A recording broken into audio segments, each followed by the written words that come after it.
আসসালামু আলাইকুম, কেমন আছেন সবাই? চলে আসলাম নতুন একটা ভিডিও নিয়ে। আই এম নট দ্যাট চা লাভার বা চা খোর যেটাই বলেন। শীতকালে চা খেতে ভালোই লাগে, তাই চিন্তা করলাম সন্ধ্যাবেলায় একটু চা করে নিই। চার সাথে আমি আমার নিজের তৈরি করে রাখা ফ্রোজেন পরোটা, এটা মেনলি আলু পরোটা ছিল, সেই পরোটা ভেজে খাওয়ার চিন্তাভাবনাই করছিলাম। আমি এরকম প্রায়শই কিছু পরোটা বানিয়ে রাখি ফ্রিজে, যখন প্রয়োজন হয় তখন বানানোর ঝামেলা ছাড়াই কোনো রকমে ভেজে খেলেই হয়ে যায়। তো এই তো আমি একদিকে পরোটা ভেজে নিচ্ছিলাম আর একদিকে আমার চা জাল হচ্ছিল। আমি সবসময় প্রেফার করি একটু পোড়া পোড়া পরোটা খেতে। আমি জানি না অনেকেই পছন্দ করে না, আবার অনেকে পছন্দ করে। তো এই তো আমার চা জাল হয়ে গিয়েছিলো, তাই আমি চা পাতি দিয়ে নিচ্ছিলাম। চা পাতি দেওয়ার পর অবশ্যই চা পাতি জায়গা মতো রাখতে হবে।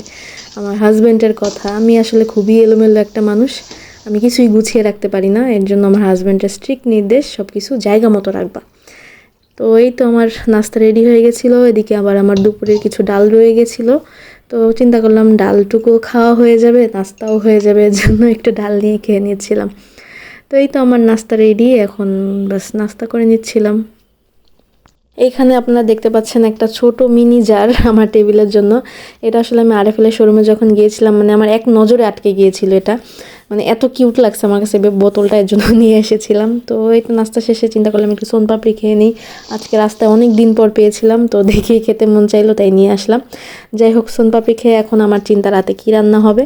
তো এই তো আমার দুপুরে ডাল আর ভাত রয়ে গিয়েছিল কিছু, তো চিন্তা করলাম একটু ঝটপট খিচুড়ি রান্না করে ফেলা যাক। তো আমার ভাত ডালও বেঁচে যাবে, আমার খিচুড়িও হয়ে যাবে। এভাবে খিচুড়ি রান্না করলে কিন্তু আসলে অনেক ভালো হয়, কারণ হচ্ছে আগের যে ভাতটা থাকে সেটা গলে যায়, খিচুড়িতে আলাদা একটা টেস্ট আসে। তো এই খিচুড়িটা রান্না করা অনেক সহজ, আপনারা ট্রাই করে দেখতে পারেন। আমার হাজব্যান্ড সবসময় এই ভুনা খিচুড়ির থেকে পাতলা খিচুড়িটা বেশি প্রেফার করে।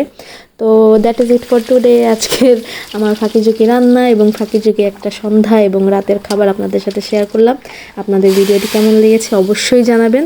ধন্যবাদ সকলকে।